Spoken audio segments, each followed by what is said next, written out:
नबी पाक सल्लल्लाहु अलैहि वसल्लम पहाड़ पे बैठ के पढ़ते थे रात को, तो वहां ना अबू सुफियान भी आ गए सुनते सुनते, क्योंकि इन्होंने पाबंदी लगाई हुई थी कि कोई भी बंदा वहां ना जाए, सोशल बाइकाट माज़अल्लाह किया हुआ था, कोई ना उधर जाए। तो सुनते सुनते अबू सुफियान आ गए। कहते हैं हुजूर कुरान पाक पढ़ रहे थे तो मुझे लुत्फ बड़ा आया सुनने का। तो वहां एक करीब झाड़ी थी, तो अबू सुफियान झाड़ी में बैठ गए। सारी रात नबी पाक ने कुरान पाक पढ़ा और सारी रात इन्होंने सुना।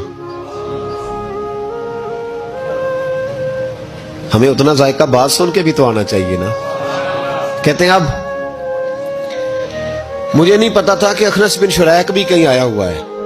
उसने भी वही भी ये देखने आया कि कहीं कोई वहां आया हुआ तो नहीं। वो भी किसी कोने में झाड़ी में बैठ गया। हुजूर कुरान पाक की तिलावत फरमाते रहे, वो सारी रात सुनता रहा।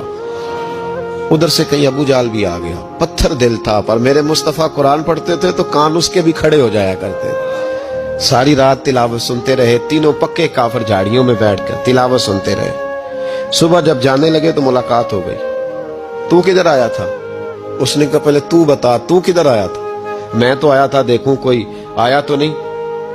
मैं तो, तू किधर? उसने कहा मैं भी यही देखने आया था कि यहाँ कोई आता जाता तो नहीं। अबू जाल ज्यादा शातिर था, कहने लगा खबरदार कल कोई ना आए। आज तो आ गए, कल ना होना। अल्लाह अकबर। लेकिन जहां दिल लगा होता है ना, वहां दिल खिंचा चला जाता है। दिल जहां लग जाता है ना, वहां दिल खिंचा चला जाता है। ये दिल का भी अपना एक मामला है ना। अब लग गया था कुरान पाक की तिलावत से। कहते हैं रात को अपनी अपनी चारपाई पे लेटे। दर्द अगर चे जान गुजिल है, मैं क्या करूं मेरा दिल है। गमेश का अगर ना होता तो गमे रोजगार होता।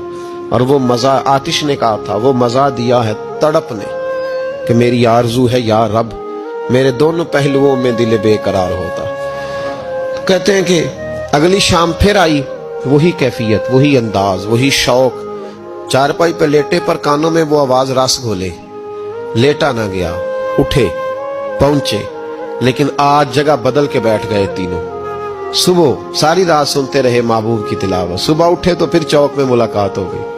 तू किधर आया था? तू किधर? अभी बात होने। अबू जाल जरा ज्यादा शातिर था, कहने लगा मैं तो तुम दोनों का ख्याल करने आया था, कहीं तुम दोनों तो नहीं आए, ये देखने के लिए आया था। अल्लाह अकबर। 3 दिन मुसलसल आते रहे और मेरे मुस्तफा करीम का सारी रात कुरान पाक सुनते रहे।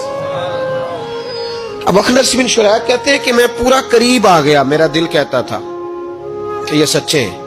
कहते मैंने तीसरे दिन मशवरा किया। मैंने कहा यार पता तुझे भी है मुझे भी है कि नहीं आना, पर उनकी आवाज ऐसी है, वहां लज्जत ऐसी है, नहीं ना रहा गया तुझसे भी। मान क्यों नहीं जाता कि सारी बातें अपनी जगह पर उनकी बात कानों से होके दिल में उतरती चली जाती है। मानता क्यों नहीं? अखनस बिन शुरैक कहते मैं पूरा करीब आ गया, पर अबू जाल ने मुझे फिर गुमराह किया। कहने लगा यार यहीं रहे हैं, बचपन भी यहीं गुजारा है, माज़अल्लाह 2 हाथ हैं 2 आंखें हैं, सारा कुछ वही है, कान पट्टियां सफेद हुई हैं, तो कहते मैं अल्लाह का नबी हूं माज़अल्लाह। उसने वसवसा अंदोजी की तो कहते मैं फिर बैक हो गया। आप क्यों नहीं उस शख्स को जानते जो वसवसा अंदोजी करता है? आप उस जगह कैसे चले गए जहां वसवसा अंदोजी होती है? याद रखें उस जगह जाएं जहां जाने से दिल साफ होता है, जहां जाने से दिल का जंग उतरता है, आपके वसवसे दूर होंगे। वहां जाएं जहां ईमान की, यकीन की, तयक्कुन की दौलत बढ़ती है। क्यों वहां जाते हो जो बैक कर देता है?